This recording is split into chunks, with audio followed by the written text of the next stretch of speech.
Welcome back to my Let's Play for Pokemon Crystal and my Mono Bug run. And we're mostly going to be focusing on leveling up Monarch tonight. Mostly because I'd like to get Sleep Powder on him as soon as possible. It's just a very tactical, advantageous move to have. Since if you can sleep your targets, you don't have to worry about them hitting you, and that'd be really useful for leveling up quite a few Pokemon. Or at least lessening how much damage Monarch takes from helping them level up. Though I may not put too many more levels on Golden Ladybug until we could get to Goldenrod.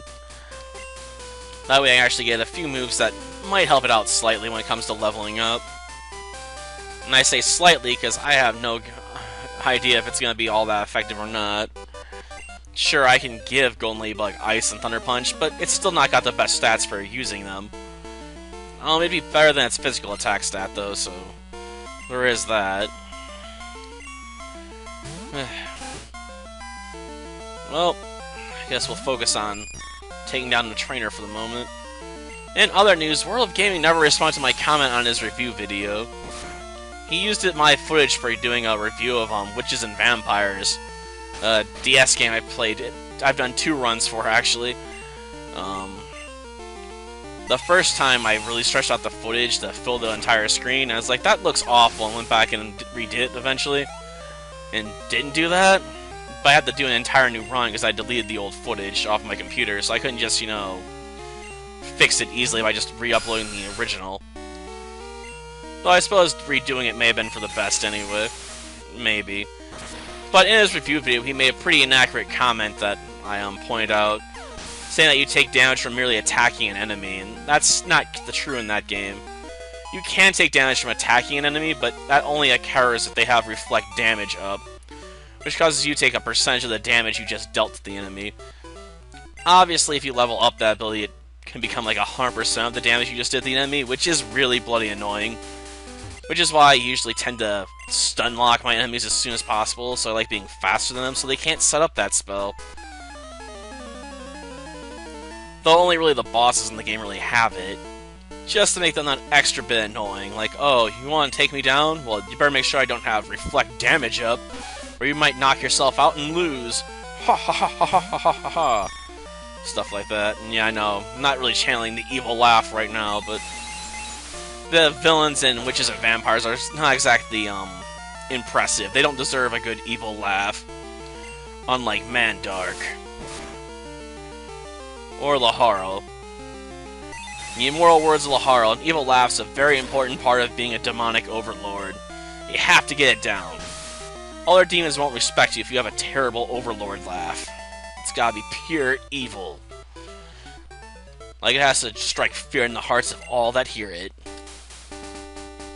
It's just that important. If you screw that up, you get kicked out of Overlord School, man. It's terrible. Another rat, huh? But yeah, he never responded to my comments on that. And since my comment went up pretty late after the video was uploaded, not too many other people saw it. And there's some other inaccuracies in that video as well, but for the most part they're meant to be like jokes, so I'm a bit more willing to let those slide. Like your mom gets like killed like within the first 5 minutes of the first battle. Though there's other things he doesn't point out that somewhat get underneath my skin too. Like he'll point out how slow the quick travel system is, but he doesn't actually explain how it gets faster if you're traveling longer distances because they throw more rings at you. So like the time you have to spend quick traveling depends on how far you're going, and the game basically punishes you for making short hops. It's weird, I know. You wouldn't think that would be a thing, but I guess developers want you to constantly run between areas if you're going just short distances, in order to trigger random encounters to level up. Of course, the way leveling up in that game works is a bit, ham-fisted, since you have to go back to your house to apply your experience points to level up. Which is definitely a bit annoying when you're in the final dungeon, I'll admit. It definitely wasn't the best decision, though. I usually try to be so strong by the time I get to the final dungeon, I don't have to leave it. Though one of these days I might do a boss battle for one of those games after I've jacked up my stats to the point where I can just one-shot the boss in a powered-up state. basically ending the fight in the first round. But that would require quite a bit of grinding, I have to admit. And the only really effective place to do that in would be the final dungeon itself, and triggering random barrels in there can be really time-consuming. Because they don't always trigger as you travel between maps.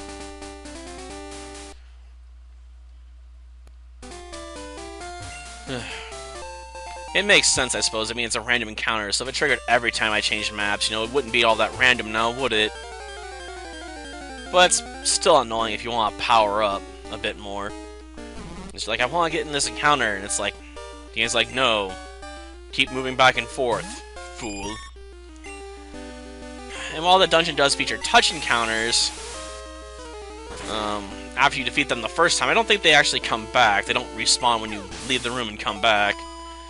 So you can't constantly just keep throwing yourself at those either, like you could in some RPG Maker games, like the Little Music Box and the Daemon, which I played not too long ago.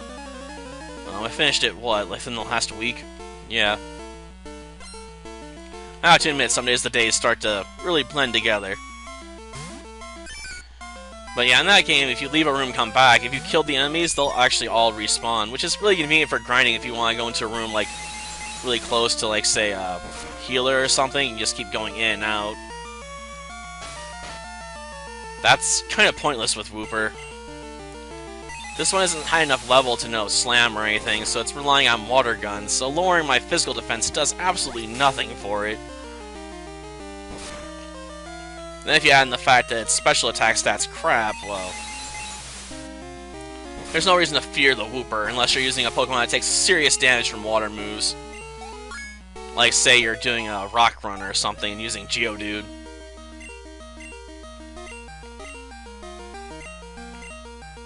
I suppose I can. Yeah, I'll toss String Shot.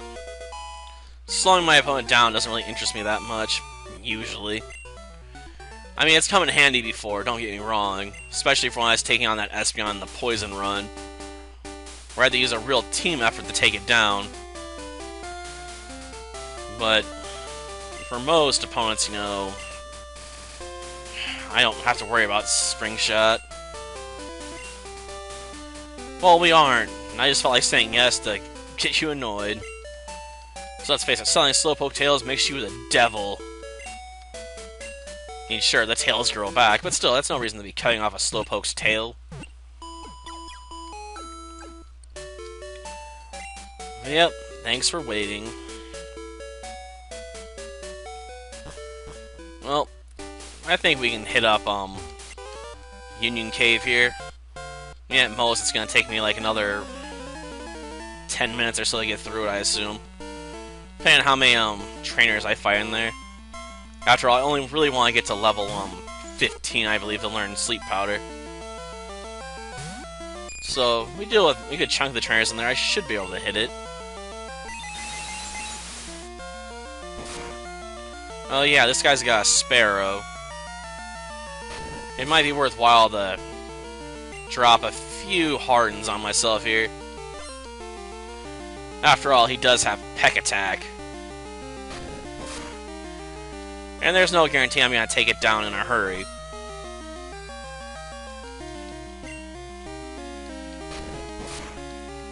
Okay, one more time.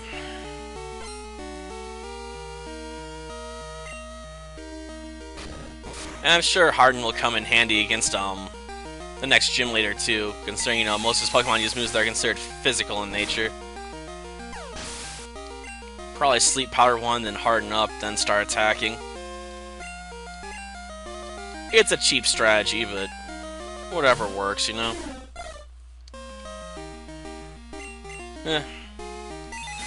I might be able to get a Sparrow using a pretty underhand method towing the Silver Run.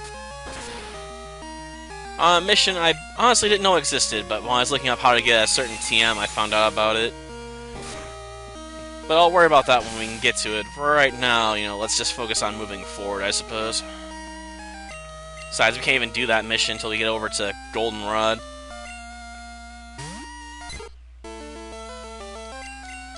Come on, Confusion. Ah, so close. Come on. Killing blow. Of course, it's probably giving me enough experience for a level up. Not even close. No, you don't. If you know what your weaknesses were, you wouldn't have lost to a bug team. Especially that easily. Well, that may or may not come in handy. It depends on, if I want to run something else for the moment. Because let's face it, it's not going to help Monarch that much. Because I'm going to be relying on its confusion powers here.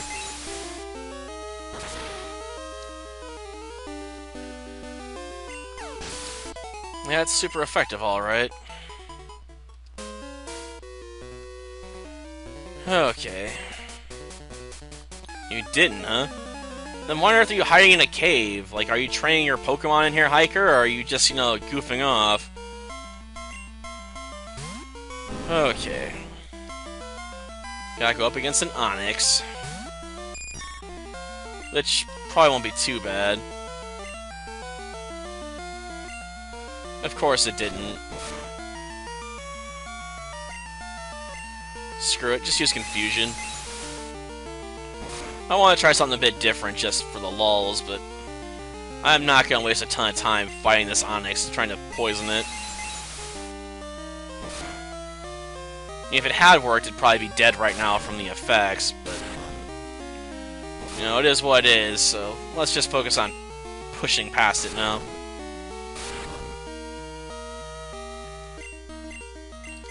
Trying to finish you off. Okay. Now that will help. Yeah, Stun Spore. Yeah, Paralysis.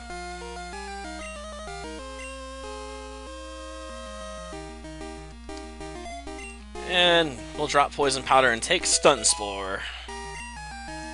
For the moment.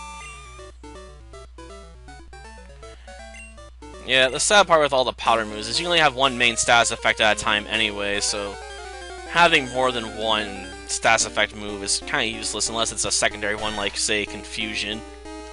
I sort of wish I was doing a ground run at the moment. I have a soft spot for Sandshrew, I have to admit it. But, since we can't use it, might as well just eliminate it. Okay. Yeah, I am. I think that's more my line, to be honest. But I would like to unlock, Sleep Power before I get to the end here, because you got that one guy with that freaking Vulpix down there. Just to be annoying. Like, hey, look at me, I've got a Vulpix. I'll set your world on fire with my Ember attack. And I really can't endure that, so let's try and get a sleep move first. Also means I'm going to want to avoid the, freaking Fire Breather. But I think he might use just Coughings and stuff. So he might be actually pretty easily to beat.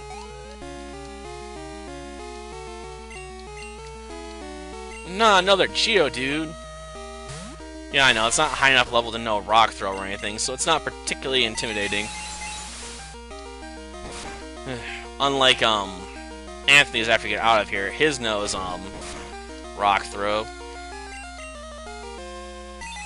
Making it the bane of my existence if you fight the guy. Okay, that takes care of this guy. Russell is down.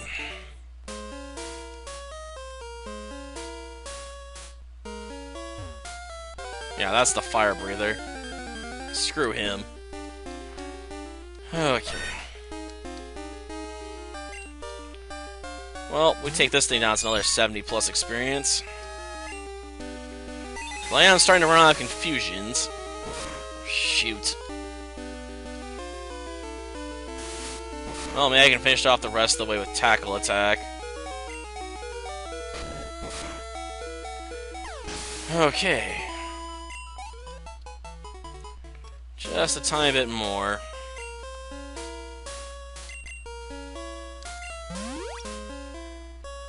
That helps. A little bit. Ooh, another potion. Sweet. Oh, great. Now who wants a piece of me? Another Sandshrew? Jeez, this kid just seems packed with Sandshrews tonight. Well, time to tear a new one. Because that's what we do. We kill Sandshrews on this show. We kill lots of them. Well, that one seemed to have inferior special defense in comparison to the last one. Sweet. It's my favorite move, practically.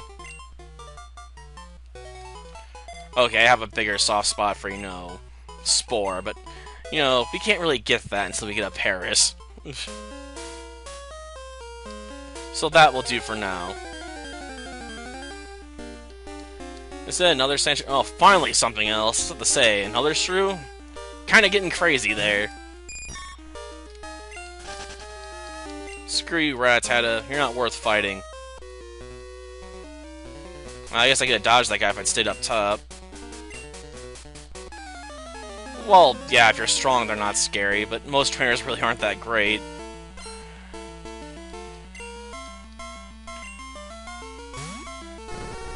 Okay. Let's do this, Monarch. Shoot. He would trade me sleep powder. And I got burned. Gosh darn it. That just sucks. Good thing I'm not relying on physical attacks here, because that would just blow.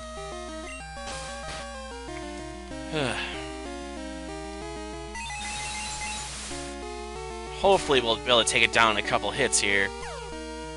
Oh, now it's confused as well. Nice. So if it wakes up, it might potentially hit itself. But didn't get a chance.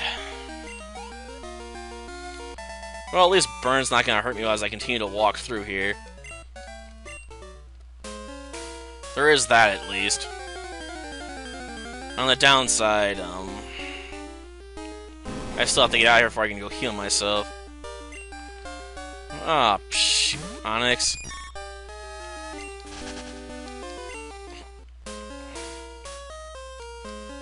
Get off my back, Onyx.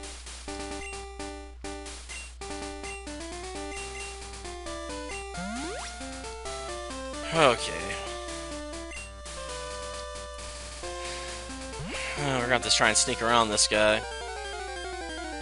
I don't think that's gonna work. He'll probably spot us. I wouldn't blame him for it.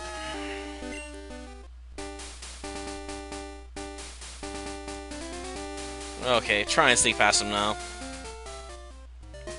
Sweet, we got past him. Well, that'll do for this episode. Next time, we'll help out Kurt. Until then, see ya.